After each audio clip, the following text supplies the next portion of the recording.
Oke, ini part terakhir untuk hari ini tentunya ya. Jadi untuk mengukur river bank. Nanti biasanya dapatnya apa? Dapatnya adalah how much is the discharge. Nah, kalau dia misalnya discharge-nya pelan, flow-nya pelan, dia akan makin banyak sedimentation. Nah, kalau dia makin banyak sedimentation, alhasil makin lama dia akan makin dangkal itu river bank-nya gitu ya. River bank itu kiri kanannya sungai. Jadi river bed itu adalah bagian dalamnya sungainya, itu akan makin dangkal. Jadi kurang lebih kayak begini. Ini depth-nya ini namanya river bed ya. Ini banks-nya kiri kanan ya, ujung-ujungnya. Nah, ini channelnya berapa dalam gitu ya. Nanti kita mulai satu-satu ya. Oke, videonya yang lain nanti misalkan pasang di kelas yang saya ambil dari orang lain. Nah, oke. Pertama kamu harus bisa ukur luas si bednya itu berapa. Dari left bank to right bank.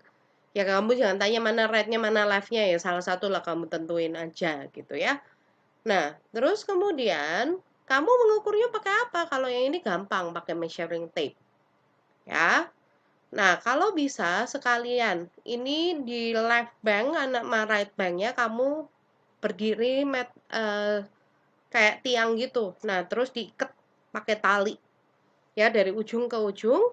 Nah, talinya itu kena permukaan airnya nggak apa-apa. Nah, tiap 25 cm misalnya atau tiap 20 cm atau terserah kamu mau berapa. Nah, itu kamu berdiri meter stick. Tadi meter stick itu alat untuk menghitung ketinggian atau kedalaman gitu ya. Kamu lihat, oh yang kena air sampai berapa? Oke, dibaca. Nah, terus 20 cm kemudian dilihat juga, oh berapa ya ketinggiannya, terus dibaca. Dan seterusnya, ini nanti akan diplot jadi cross section dari si river bank-nya. Nah, itu caranya seperti ini. Ya. Jadi, kamu plot distance dari left bank-nya, berarti ini apa itu namanya, the right bank, ini left bank-nya, ini right bank-nya. Terus kalau dia di sini pakai per 5 meter per 5 meter, which is oke juga. Berarti apa itu namanya, width-nya si rivernya adalah ini kecil sekali ya. Ya udah saya gedein dulu ya. Suka lama nih. Ya, kok nggak mau?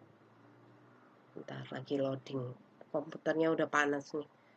Oke, jadi width-nya, lebarnya livernya adalah 30 cm. Bener nggak? 30 cm apa meter? Meter. Mana ada river cuma 30 cm. Ya ada sih selokan gitu ya. Oke. Nah, terus kemudian dia kan dapat yang 0 ternyata ketinggiannya ya 0 karena belum masuk airnya. Nah, kemudian dia jalan 5 cm, ya ini depth-nya ya. Waktu dipasangin si measuring stick-nya, waktu diberdiriin, measuring stick kan bentuknya kayak begini. Itu dia baca, oh yang basah sampai 2,32 ya. Dan seterusnya. Maju lagi di kedalaman 10 cm. Oh, dia 4,6 misalnya dan seterusnya. Terus kamu plot sama kayak kemarin namanya cross section, selalu habis itu plotnya dihubungin. Nah, ini sering banget ada di IGCSE Geo, Miss juga sering lihat soalnya. Jadi kamu diliatin plotnya, misalnya ada yang hilang datanya. Nah, berarti kamu harus plot, ingat pakai silang atau titik dilingkerin, lebih aman. Nah, terus habis itu hubungin dah. Nah, itu dapatlah si bentuk bed rivernya kayak apa.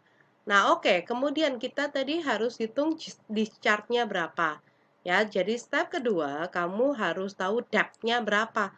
Tapi depth-nya in average saja biar lebih gampang. Kalau mau hitung benar-benar sampai luas ininya benar-benar, sih boleh-boleh aja kalau kurang kerjaan gitu ya. Jadi luas ini dulu ditambah luas ini, tambah luas ini, tambah luas yang sini, tambah luas yang sini, tambah luas yang sini. Boleh-boleh aja kalau kamu kurang kerjaan. Ya. Nah, saya sih nggak kurang kerjaan. Jadi saya pakai depth-nya pakai average aja. Jadi width kali depth. Ini nanti dapatnya adalah in meter square, ya, luas area, cross section area. Jadi yang pertama kamu harus dapetin nanti yang disebut dengan cross section area. Ya, ini in meter square. Ya, tapi ya itu tadi. Saya tidak kurang kerjaan untuk hitung per area yang sini ya. Ini gampang area segitiga. Ini trapesium kan. Tapi siapa yang kurang kerjaan? Kalau kamu kurang kerjaan sih, silakan saja. Saya sih nggak mau. Nah, jadi sekarang mari kita hitung kalau average-nya. Ya, 0 ditambah 2,32. Ya, benar ya. Ditambah 4,6. Ya, benar ya. Ditambah 4,64. Ya, tambah 3,33. Tambah 2,51. Ditambah 0 lagi kan riverbank yang kanan. Nah, oke. Ini sebenarnya nolnya sih nggak usah dimasukin. Karena kalau nggak gitu malah areanya jadi berkurang banget kan. Jadi udah langsung 232 tambah 4,6 tambah 4,64 tambah 3,33. Kan kita mau ngitungnya yang dalamnya sini bukan ujung-ujungnya. Tambah 2,51. Ya, ada berapa ini? Ya, 1, 2, 3, 4, 5. Berarti dibagi 5. Jadi berapa? 3,48. Saya pindahin ke sini ya, saya tulis. 3,48 meter. Ya, karena ini dalam meter. Nah, oke, kalau sudah dapat, cross section areanya adalah width dikali average depth. Ya, jadi width times depth. Nah, jadi 30 kali 3,48, 3.48 ya. Jadi ini berapa kalau saya kali 30? Artinya luas areanya 104,4 meter. Ya, jadi ini 104.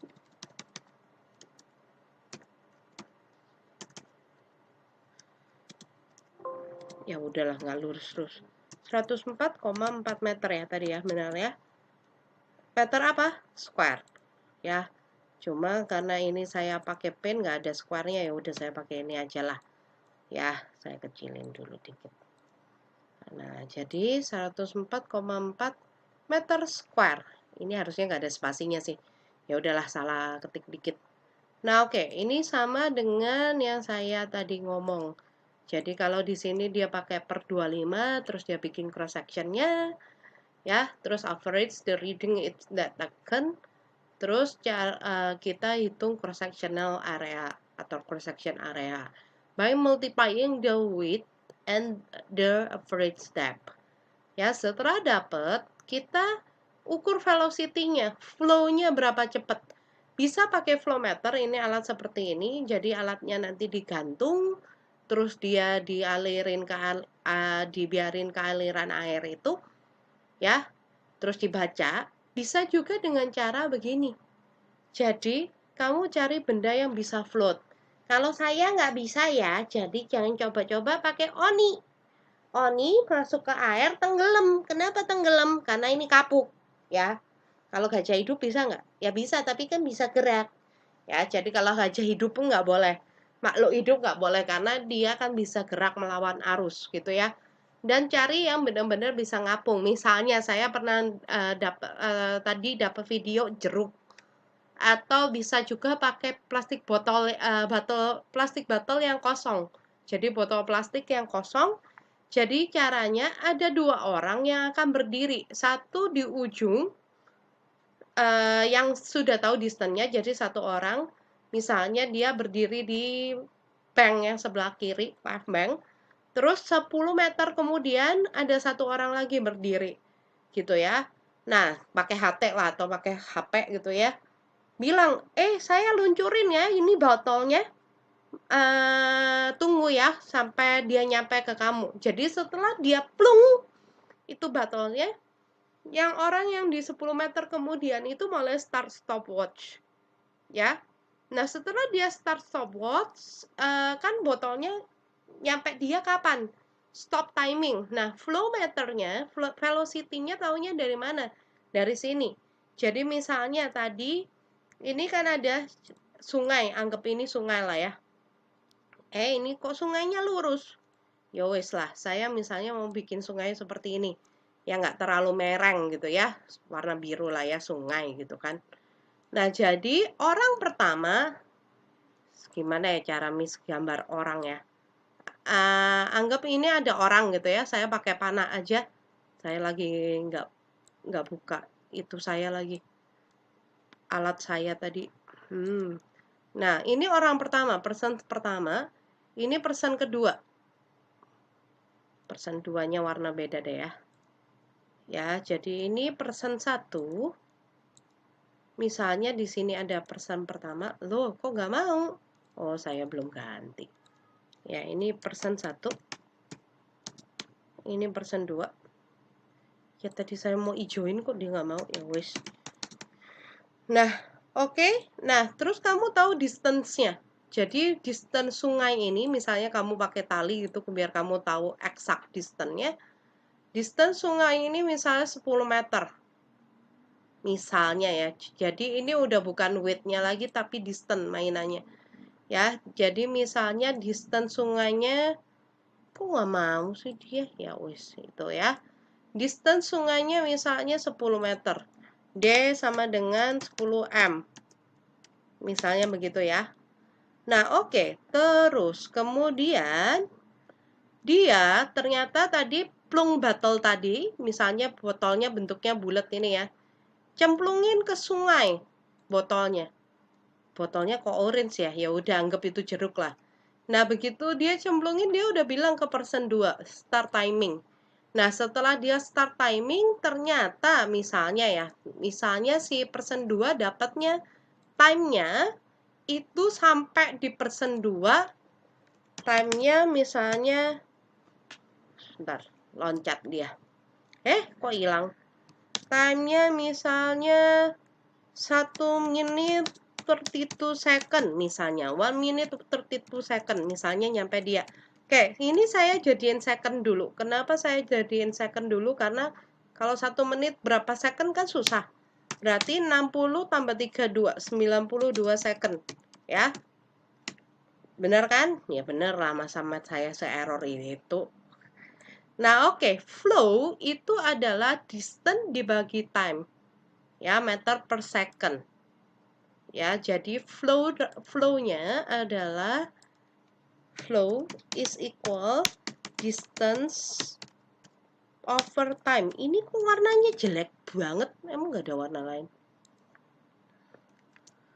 Ya, jadi flow itu adalah distance dibagi time. Oke, so flow-nya berapa? Kita hitung ya. Flow-nya adalah 10 meter tadi ya, dibagi 92 second. Oke, kalau kita pakai kalkulator, ya semua pakai kalkulator aja lah ya. Siapa yang kurang kerjaan gitu ya. 10 bagi 92 second sama dengan 0,108. 0,107 lah ya. Dibuletin aja. Kok pembulatan saya ngaco ya tadi? 0,109, sorry. Salah deh Miss Shirley. 0,109 satuan meter per second ya. Nah, oke. Kita balik ke slide-nya Miss Shirley ya. Oke. Nah, setelah kita ngitung flow-nya tadi, hitung discharge-nya gimana? Nanti kamu akan dapat dalam satuan Kmex. Kmex itu kubik meter per second. Dari sini sebenarnya udah kelihatan, oh tadi si area kan meter square. Ya, second per second. Karena dari mana meter per second? Berarti meter square-nya dikali meter per second. Ya, jadi si flow-nya dikali si cross-sectional area. Jadi, it's calculated by multiplying the cross-sectional area of a river channel at certain point by the speed. Ya, kayak gitu. Emang nggak akurat banget, tapi ya itu namanya percobaan. Kamu harus ulang-ulang kalau mau gitu ya. Oke, so kita balik ke pin tadi. Discharge-nya berapa? Jadi kalau sekarang kita mau hitung discharge-nya, kita udah dapet flow-nya, kita sudah dapet si cross-section-nya. Discharge adalah cross-sectional area time the flow. Ya, ini rumusnya. Berapa? Kita ambil dari rumus di atas tadi. So, the discharge in this case is, ini suka lari-lari ya mouse-nya, adalah 10,44 meter square tadi dikali 0,109. Siapa yang berkata? Kalkulator lagi gitu ya. Jadi Miss Shirley memang segala-galanya pakai kalkulator. Kamu juga boleh sih. Kan ini banyak hitungan. Kali 0,109. Kalau nanti kita ujian bab ini wajib ada kalkulator ya. Kalau nggak gitu ntar susah. 11,379. Ya anggap aja 11,80 lah ya. Karena itu kan dibulatkan trisigfig gitu ya. 11,380. Bukan trisigfig sih. 3 decimal place. 11,380. Ya, so it's 11.380.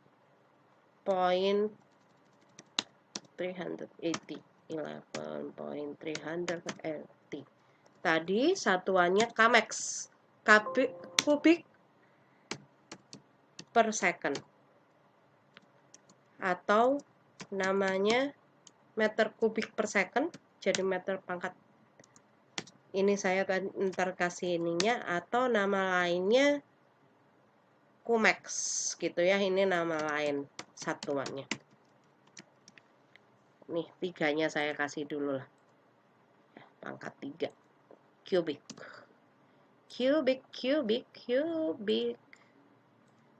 Ya, jadi dapat deh. Ini adalah discharge-nya. Dan kalau kamu rajin dari tahun ke tahun gitu ya, misalnya, itu akan ada perubahan sebenarnya. Dalam hal apa? Dalam hal discharge-nya, kalau dia makin banyak sedimentation tadi. Ya, cukup bisa dimengerti ya, semoga gitu ya, karena ini hitungan semua. Yang bagian ini riverbank. Nah, oke. Setelah kita dapat itu, apalagi yang bisa kita hitung dari sebuah riverbank? Yang berikutnya adalah riverbed sih lebih tepatnya. Riverbank mah pinggir-pinggirnya ya. Riverbed, apalagi yang bisa kita hitung? Yang pertama, kita juga bisa hitung gradient dari cross-section-nya. Caranya gimana? Sama, pakai clinometer tadi. Jadi kamu pakai meter stick tadi, di ujung sama di ujung, terus kamu kasih kawat. Nah, terus habis itu kamu intip. Oh, misalnya di upstream, itu kira-kira ntar dia titik ini, kan dia pakai yang meter stick tadi ada warna-warninya.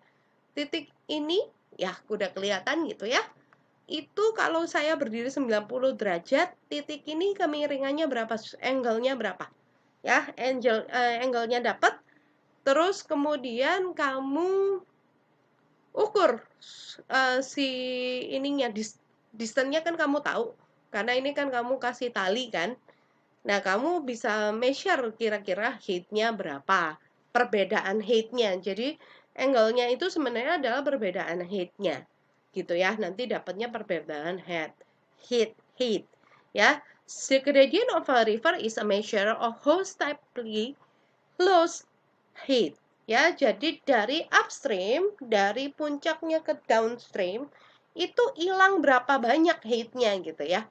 Nah, terus sama. Jadi nanti kalau kamu mau bikin cross section juga bisa dari beda degree-nya. Oh, di sini 10 meter pertama beda degree-nya berapa? 10 meter berikutnya beda degree-nya berapa? Tapi itu dari upstream ke downstream, bukan dari satu bank ke bank yang lain. Bukan bednya, tapi dari ujung ke ujung. rivernya gitu ya. Nah, tapi yang ini harusnya sih buat A level sih. Tapi ya udahlah ya. Ya. Nah, kayak begitu cara hitungnya. Nah, selain itu kamu bisa lihat load-nya. Makin banyak load-nya, makin kemungkinan si rivernya itu akan banyak sedimen gitu ya. Jadi makin banyak dia akan terjadi kayak pendangkalan gitu loh, makin dangkal. Nah, load-nya itu apalagi kalau dia bentuknya kecil-kecil. Jadi pebbles-nya bisa dihitung. Nah, terus nanti diplot dalam bentuk grafik. Kalau kurang kerjaan pula ya, ini memang geografi fisik tuh banyak kan kurang kerjaannya gitu ya.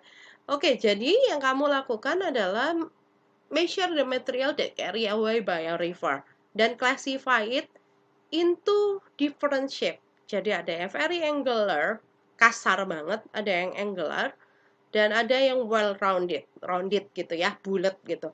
Nah, biasanya kecenderungannya kalau dia di downstream dia akan cenderung makin bulat. Kenapa? Karena ada gesekan dengan arus air. Jadi kalau di upstreamnya, di hillnya, ya, itu biasanya dia lebih bentuknya angular. Ya, kenapa? Karena ya itu tadi.